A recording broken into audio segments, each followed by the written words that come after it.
to the cloud. Okay, there you go. Okay. All righty. Well, good morning, everyone. Well, afternoon now. I've been up since 6, so it feels like morning. But I am Jordan Adams. I'm the Artist Services Program Manager for the Indiana Arts Commission, and Program Manager over the On-Ramp Creative Entrepreneur Accelerator Program. Stephanie, you want me to just jump in? Yep, that's fine. Okay. So yeah, Stephanie had to just remind me that she was a part of our cohort selection process this year for this year's cohort.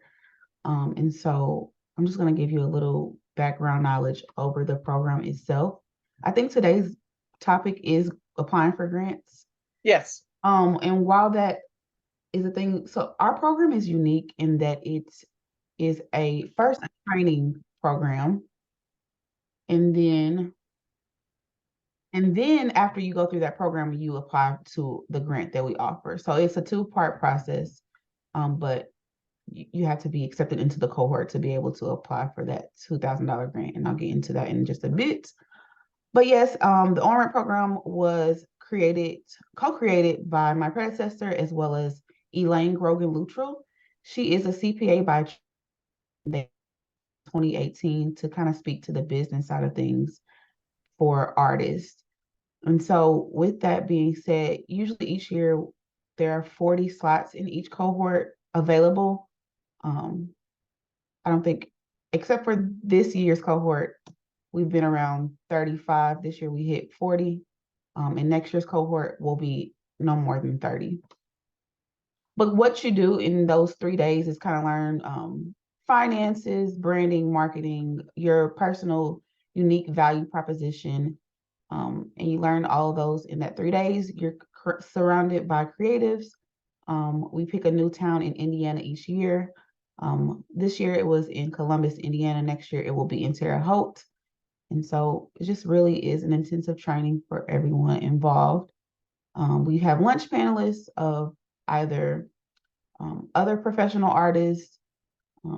Sometimes it's on-ramp alums. Sometimes it's just people within economic development, whatever the case may be. And so we do emphasize community engagement as well as a large part of the program and what your fellowship project will be as well. As far as cohort selection, we do look for diversity, whether it be in artistic discipline, age, experience, just all facets. Regional breakdown. So because it's a statewide program, we do look for artists within all parts of our state. And so honestly, I think Stephanie talked about this a little bit earlier, but honestly, we do look for experienced and emerging artists. So a unique combination of the two. And so we do not want to see someone who just picks up, and I think this, I don't have to say this to you guys because of the program that you all are in. We want to see that you have poured some work into your craft or your discipline. But when that comes to play into the application itself, we want to see that you can articulate that. And so I have, I think, 4 applications submitted already. And while I think these people are all experienced, I have like one word answers on one or two of them. And so I'm like, I know you could do better than that. And so you have to kind of explain further who you are as an individual, as an artist, where you are in your career. So before I jump into that application, does anybody have any questions for me? And Stephanie, should I touch on anything else?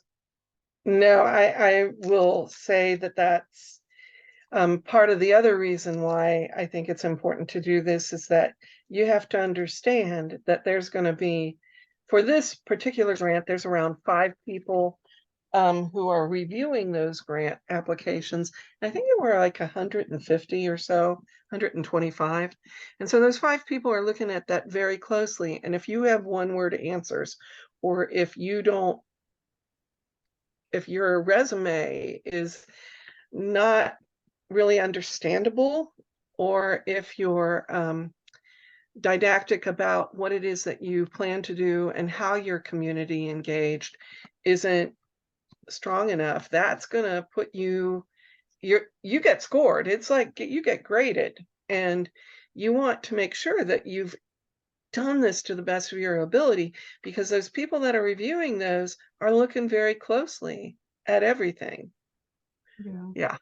And I will say again, emphasizing that two parts. So this is entrance into the cohort. And so we have two panel process. The first panel process is to be admitted into the cohort. And then we do have another panel process for the actual grant itself.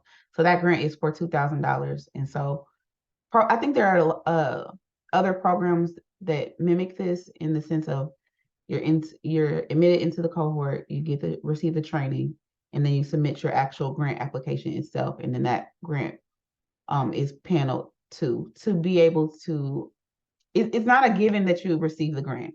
So if the grant itself, grant application itself or project that you're proposing needs work, then that's a whole nother panel process that we can talk about too. Okay. Alrighty, I'm gonna pull up the application.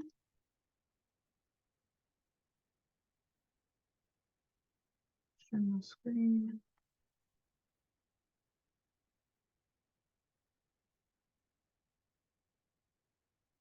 Alrighty.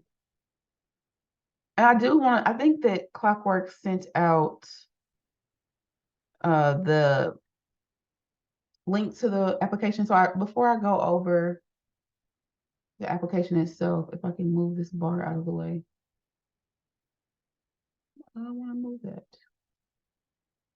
Okay, I can't. Sorry, guys.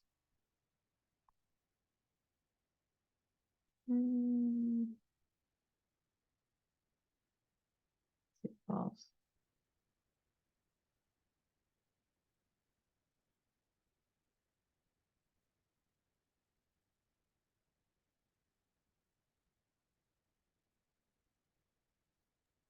What are you trying to do? I'm trying to get to the top.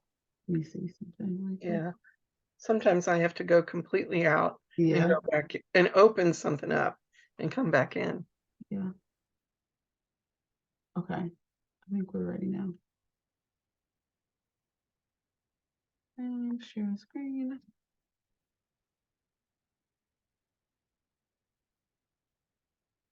Alrighty. Okay, now we have something here.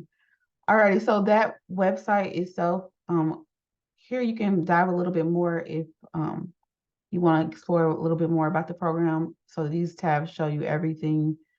I do want to go over the timeline and eligibility first before I dive into the application itself. So here are the guidelines. You can read those, and then the application itself, it will take you there. We just ask that you're 18, a U.S. citizen, an Indiana resident, and you intend to remain an Indiana resident through August 31st of next year. And you can not have been a participant of the program in the past.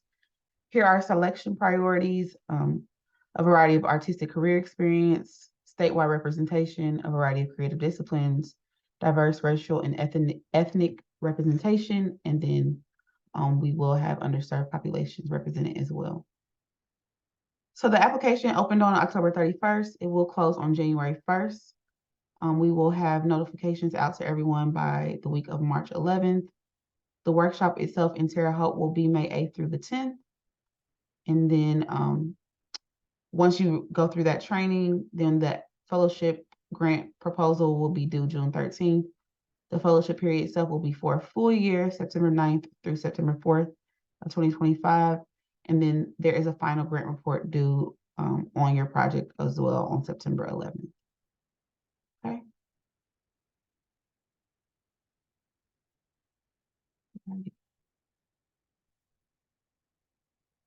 So here's the application itself, just showing you and reminding you that it is due on January 4th.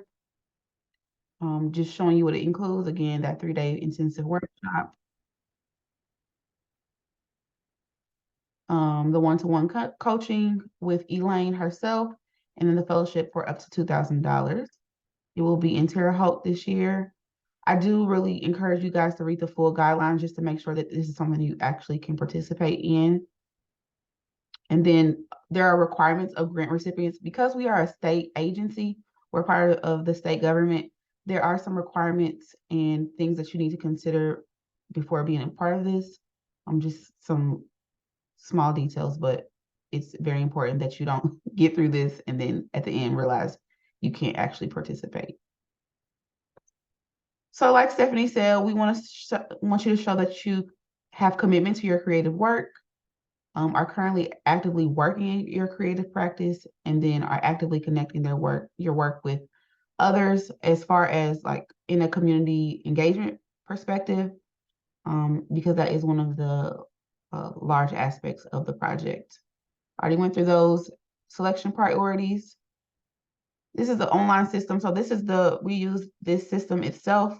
If you have any issues, you can reach out to myself or my colleague, Eric Ashby, if you get locked out, can't remember your password, anything of that nature. Okay.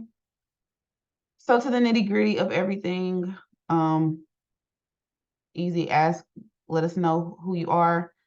Just title your application with your last name and OnRamp 2024. Let us know you're eligible as well. And then why? Let me skip here. Well, let me see something, guys.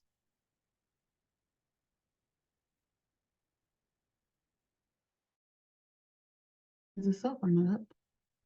Let me see something.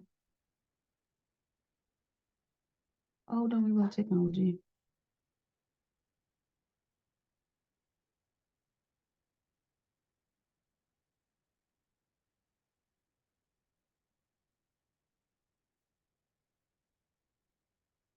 Okay. I have to do it this way. Let me share one more time.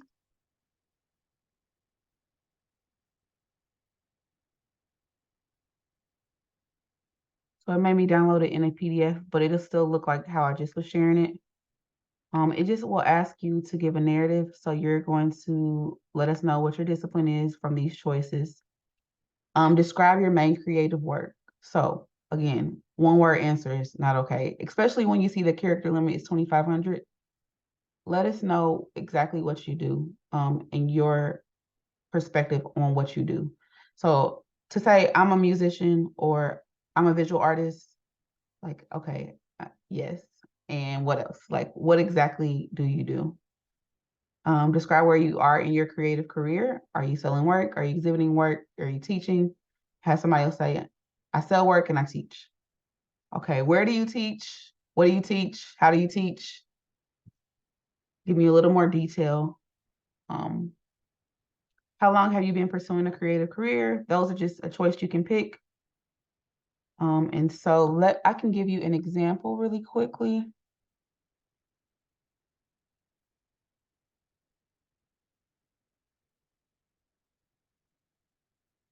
So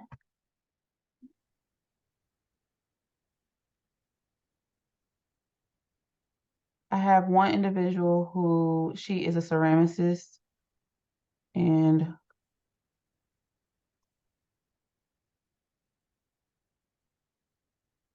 the way she answered those first questions were, if my screens will help me.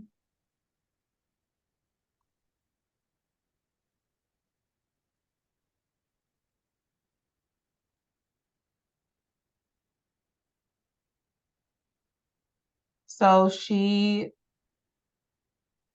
just know that she has 4 paragraphs when she described her main creative work. She says, my creative work consists of artful function ceramic pieces for everyday use. My line consists of everything from kitchenware to dinnerware to barware to homeware. All of my pieces are wheel thrown and hand carved or hand painted. I work with high fire clay, commercial porcelain, and stoneware in an iron rich clay body that my coworker harvests from a family plot and processes it himself. My forms are influenced by architecture of the past, specifically the roundness and the ornamentation of the baluster or spindle, a shape that has been a part of architecture and furniture since the ancient Assyrian kingdom. So she goes on just to give us more full detail. When asked where she is in her career, she says, I have worked as a studio assistant for a local parter for the past 6 years. At this moment in my career, I am setting up my show. I have been selling my work at craft shows, small galleries, and on Etsy for about 4 years. Okay. Any questions? I have a question. Uh-huh. I just about the question of like how long have you been pursuing your creative career? I think that question has typically been hard for me. 'Cause, well, I don't want to lie, but I also just feel like I'm still very early in the game, and I wondered if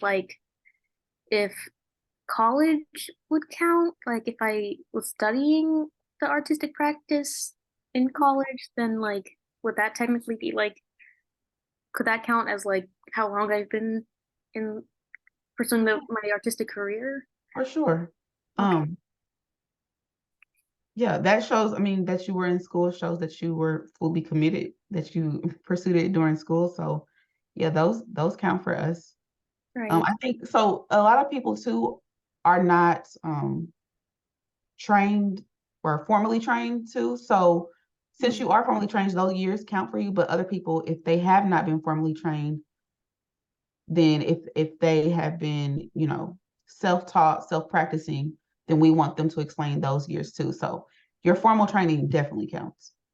Right. I guess I sometimes feel like unsure because it's like um I I didn't do anything that I got paid for. And I just wonder if like there's more legitimacy in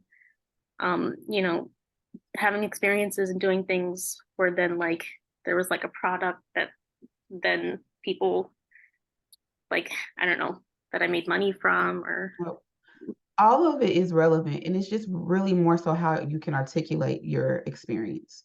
So I mean, whatever you're doing is important and impactful, but you have to tell us it is.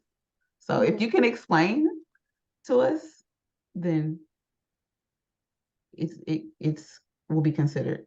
Stephanie, did you have anything to add? You're muted. Yeah, I do. So what you have to remember is that there are people that apply that have years and years of experience, and they're reinventing their career and reinventing themselves. And there are people who apply who are 1 year out or even still students.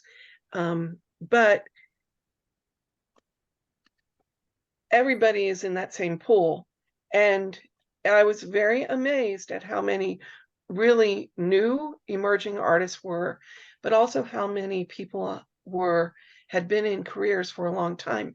And that whole group that was selected included everything between and both spectrums as well. I'll And give Brandy, them. and No, Brandy, you have the experience. You just don't have necessarily the same kind as someone else. yeah. Okay? Mhm. I'll But I give you was gonna, another example. sorry. So I'm sorry. So I have a very experienced artist. Um, she applied for 2022 cohort, was denied for one reason or another. Served as a lunch panelist because we have co-hosts who who invite people because her experience and work is relevant. So she was invited to be a lunch panelist. And if I tell you who it is, you'll be like, what? And then she applied for this year's cohort and got admitted. So just because she reached out and asked for help on her application and was able to understand what we were looking for in her answers. So it's not because of what you've done or how you do it. It's because of your answers and your articulation in your application. Mhm. Go ahead. Matt, were you going to say something?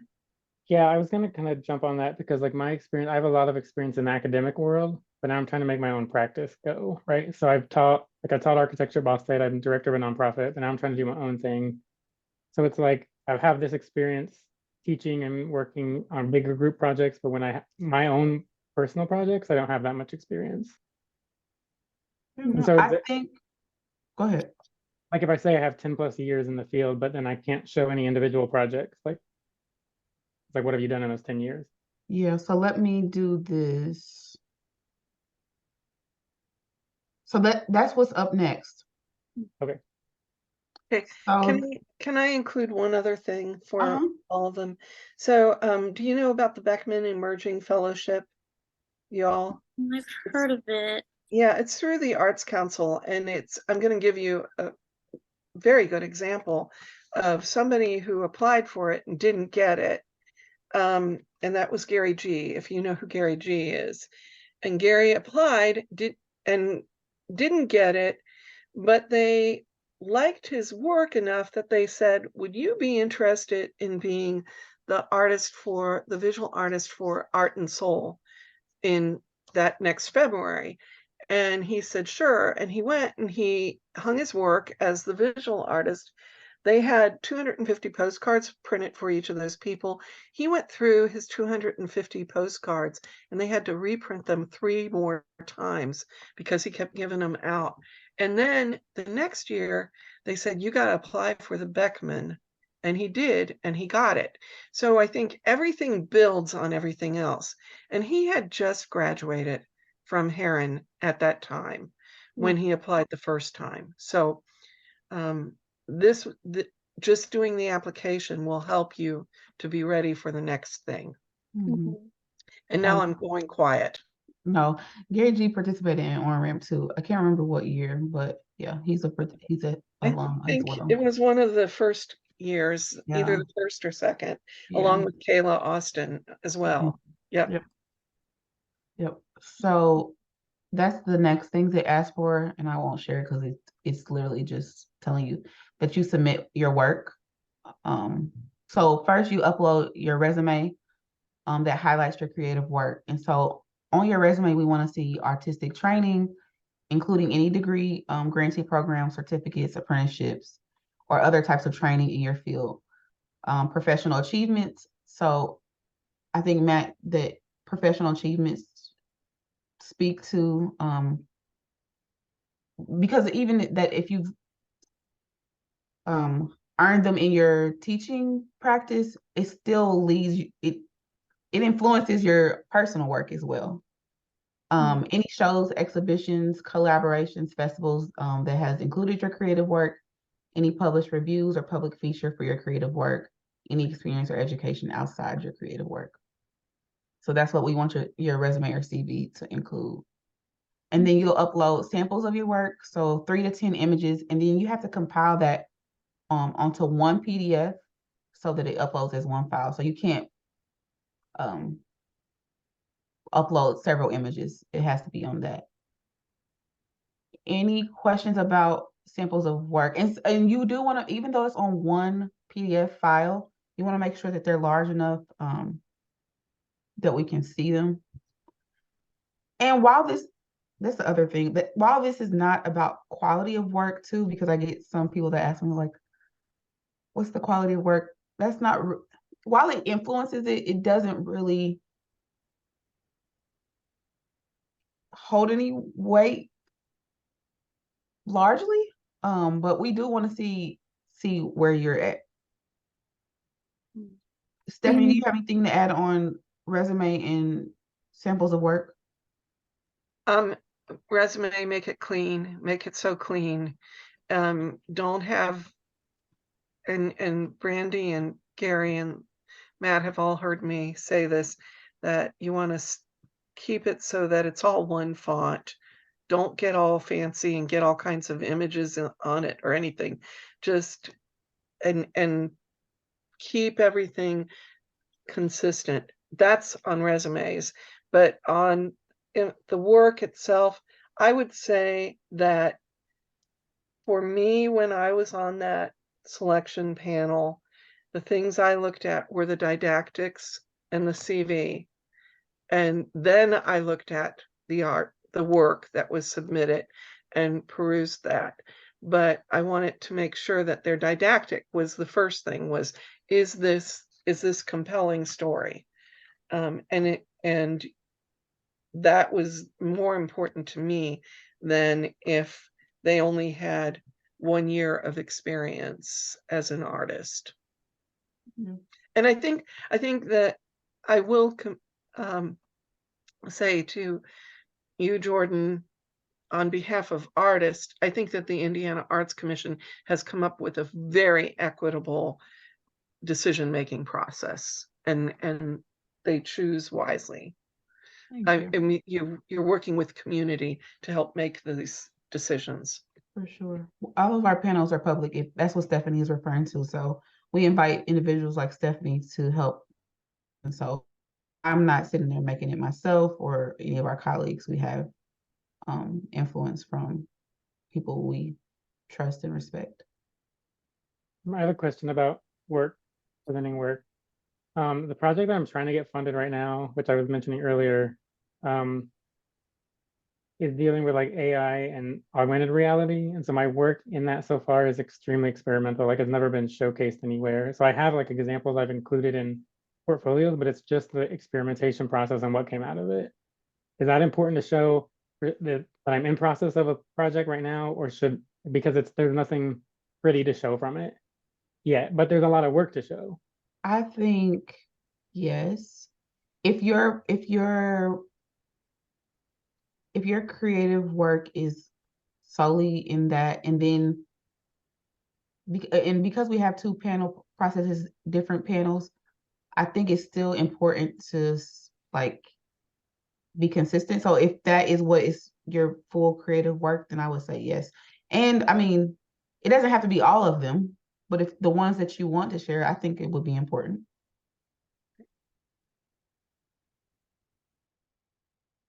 Anybody else? You can also, if you don't want to do the PDF version, you can always do a link to like a Google Drive or Dropbox. But I will say, if you're going to go that route, make sure that it's public. I've had people do that and then people can't get in it. Okay, so like submitting videos is okay too, like, Yeah. because I have some But videos so of AR and it would have to be one or the other. So you can't do a PDF and a link. okay. But if you do that link, make sure it's public and that the panelists can get in it. That is the truth. Absolute truth. We've had people apply for jobs and have put stuff in a Google Drive to teach at Ivy Tech, and we had to drop them out because it wasn't public, even though they had the qualifications. That's a good point. Thank you. You're welcome. My I think because my practice, I guess I would call it writing, dramatic writing. So I guess just like documents would be easy Yep. to submit, but you're saying that technically, like if I had like a link to like a portfolio and then that just include the link, then as long as they can get into it, then I could have all types of media, all different types of media from that link. Yep.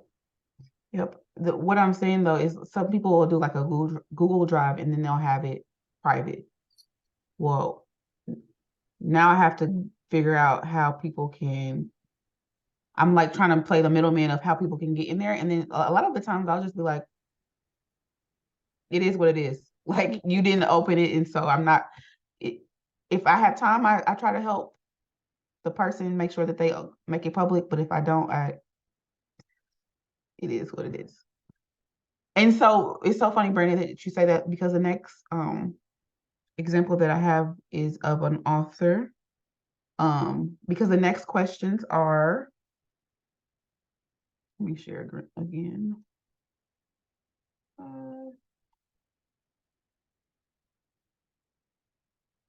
The next questions are, what is your long-term creative career or creative business goal? How do you connect with others through our work? What do you hope to get out of this experience? Again, we just want you to be as thorough as possible when you're answering that. And so the example I have is from an author. If I can get to this. Not to love technology.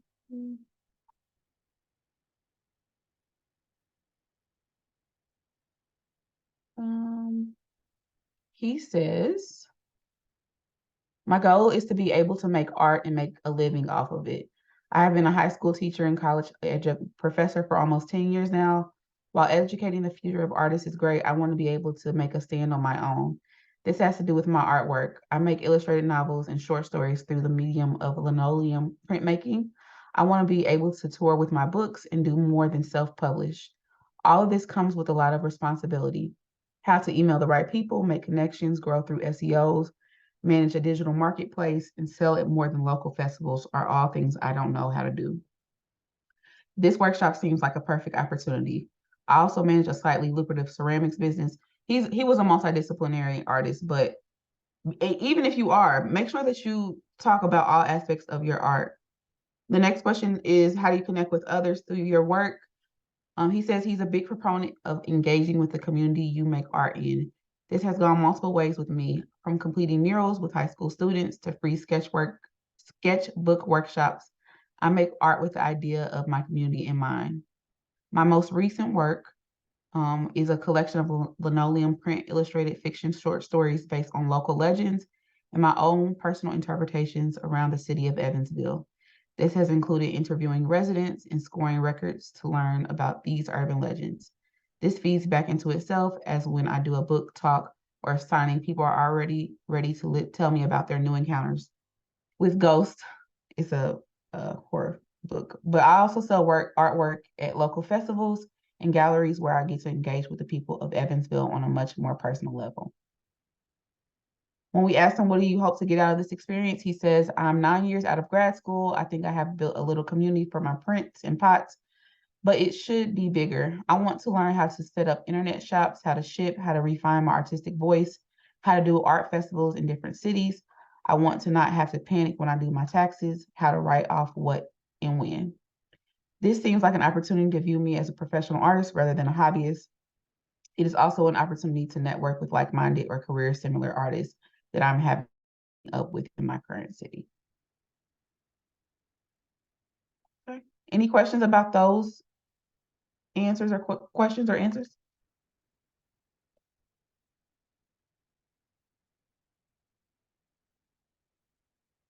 And I won't get into the rest of it because, won't share my screen for the rest of it because now you're getting into demographic information. So you're just telling us your race and ethnicity, your age, your gender. The gender question is optional. Do you identify as someone with a disability? That is optional as well.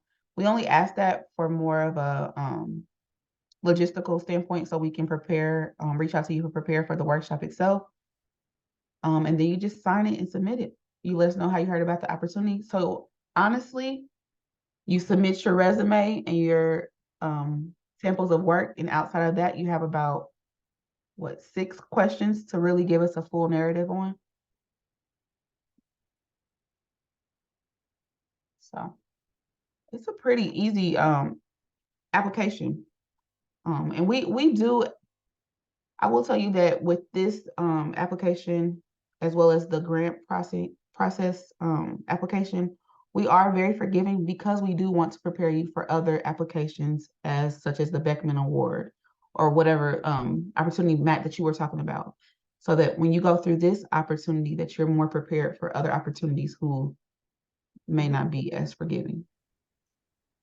I have a question for you, Jordan. So one of the things that I find helpful in grant reviewing is, let's say that, and I'll use me, that I'm a teaching artist and I teach at Ivy Tech, and that I also do other things as well. So if I were to say my job involves teaching art, being a teaching artist in the following ways: bullet point 1, bullet point 2, bullet point 3, rather than a big long paragraph. To me, as somebody who reviews these things, that's a lot easier to see than to see a long paragraph. Yeah. Would you advise for or against that? I say I would advise to it. I will say it's not a requirement, but best practices are make it easy on your reader. I tell people that on the other application as well. List it out. make it easy to comprehend and people are not getting lost and like, oh my gosh, what are they saying? This is too long. If you make it short and sweet and cohesive and consistent, then people can much better follow along with what you're saying. Does that Yeah, help? you have to understand that everybody has such a limited time to review these things. I mean, I'm grabbing 20 minutes here and an hour there. And so you want to make it so that that person that's reading it is going to say, wow, this person's got it all together. Um, even if you feel like you don't have it all together, and I always feel that way about my own work, but at least I want to give the impression of that. Yeah. And I will remind you again that there's only 30 slots. There are usually about 150 to 200 applications, and this is a statewide. This is not just Indy. This is a statewide opportunity. So the more articulate you can be, the more clear you can be, the more concise you can be, the better opportunity. And sometimes I will say this: if you're not admitted, it's not something that you've done wrong. It's because it's a limited opportunity. So I always, if I apply for something too, I ask for feedback. And if they tell me that, then you just know that you can keep applying for next year. There may be some actual feedback to give for bettering your application, but there may be just, we couldn't get you in this year. I'm sorry. So. Well, and I think that's another thing is that the people that are reviewing it can write comments. They have comments that they write for themselves so that they can remember that what will happen is the 5 people will review them and then they come back together in a Zoom and go through every person. And so they have their comments that are not visible.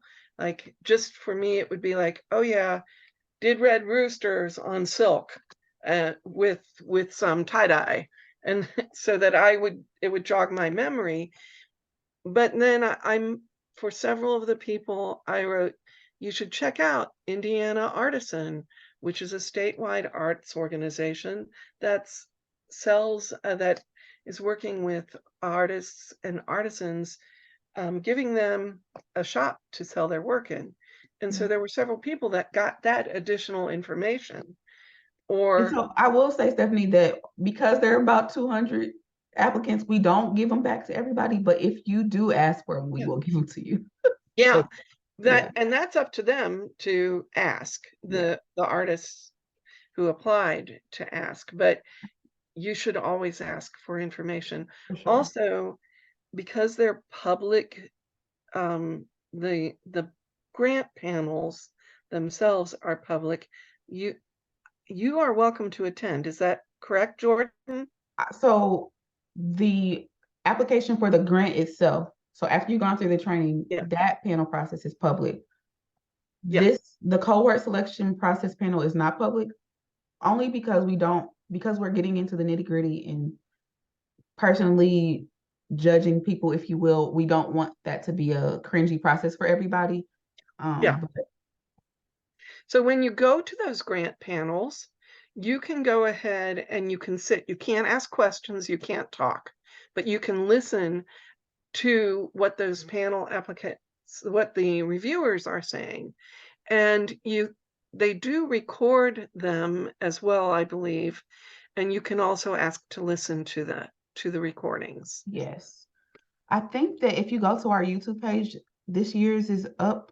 It may or may not be, but I goes to Stephanie or Clockwork to share if you want to see how one goes. They're about 2 to 3 days worth of them, depending on how large. So yeah, we do encourage people to attend. You have advice on how like bigger picture versus very tangible, the sort of outcomes I'm looking for from the program? For example, like, yes, I want to eventually build a sustainable art practice, but right now, like I was just touring studio spaces, I need another 3D printer. Like, how granular do I get versus where's the balance, do you think, in an application like this? So for this first part, you're really just telling us who you are. We're just seeing if you're a good candidate to be into the cohort and receive that training. On that second application, it's more of a fellowship project, so you have to give us a full project scope and timeline, budget, all of that. But I tell people, like, don't just say, okay, I need a printer. Like, tell us how that printer is going to be used in this project. So by all means, we want you to buy that printer. We want you to hire other local artists, but you're not per se just asking for these things. You're showing us how these things are a resource or a part of the bigger scope of a project. A long time ago, one of the grants I reviewed was for somebody wanted to get a kiln, and that's all they said. I want a kiln. They didn't say anything else about where it was going to be, what kind of kiln it was going to be. And I don't think they had a budget figured out either. You gotta, when you get to that next part, you've got to do that budget. And make sure you ask Jordan for help before you submit, right? You're available to review or to talk with them, Jordan? Historically, we allow for review processes. I'm reworking that because reading all of those myself, but there is a period of review. And then there's also, so like during the 3-day workshop, we have office hours for you to either talk with me, or Elaine, or other members of the host team as well. So yeah. And I think I host a webinar as well right before that the grant application is due.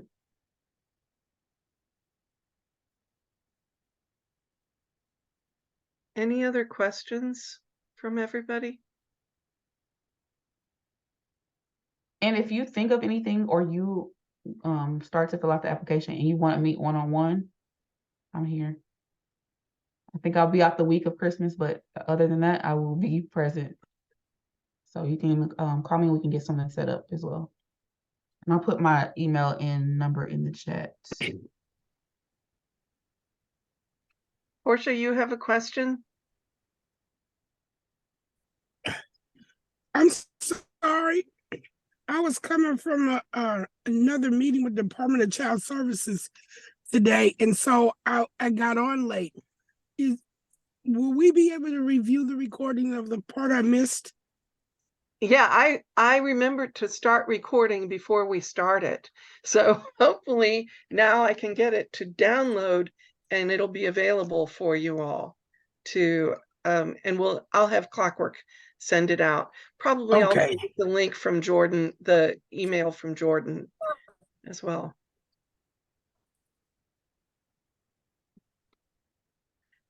Was this Thank you. helpful? Was this helpful to you all? Yes, it was to me. Awesome. I will say, Yeah. look at our website too and go through the different cohorts, see who people are. And I think with them is the description of what their project ended up being. So you can explore that as well.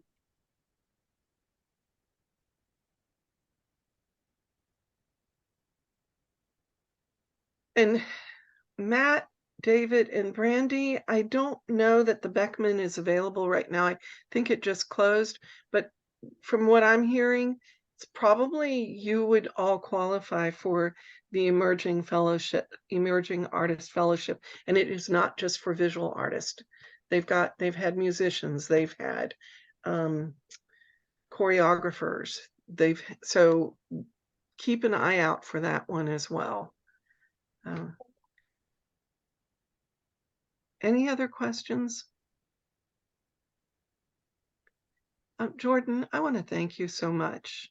And it was nice to meet you in person via Zoom. Yeah. Likewise. I'm going to go ahead and stop the recording.